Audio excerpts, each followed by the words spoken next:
బాలాదేవత ఆయన చుట్టూ తిరుగుతూ ఉండేది. ఆయన చుట్టూ తిరుగుతుంటే గజ్జెల చప్పుడు వినపడేది. ఆయన పడుకుంటే అక్కడ ఉన్నటువంటి గడప మీద, గుమ్మం మీద ఆవిడ కూర్చుని మాట్లాడుతుండేది.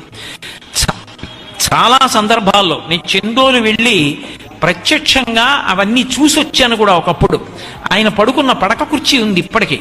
ఆయన ఆ ద్వారం దగ్గర పడక కుర్చీలో పడుకుని ఏదో ఆలోచిస్తూ ఉంటే శాస్త్రి గారిని చూడ్డానికి వచ్చినటువంటి ఒక ఆడావిడ, అమ్మ శాస్త్రి గారు ఉన్నారా అని అడిగింది. నేనే శాస్త్రిని అన్నారు ఆయన. అమ్మ పరాచికాలు వద్దమ్మా, శాస్త్రి గారు ఉన్నారా చెప్పండి అంది. నేనే శాస్త్రిని అన్నారు ఆయన. అమ్మ హాస్యం వద్దమ్మా, శాస్త్రి గారు ఉంటే చెప్పండి అమ్మా అంది. దిగ్గున ఆయన కుర్చీలోంచి లేచి, చెప్తే వినలేవా, నేనే శాస్త్రిని అని గట్టిగా అరిచి నించున్నారు.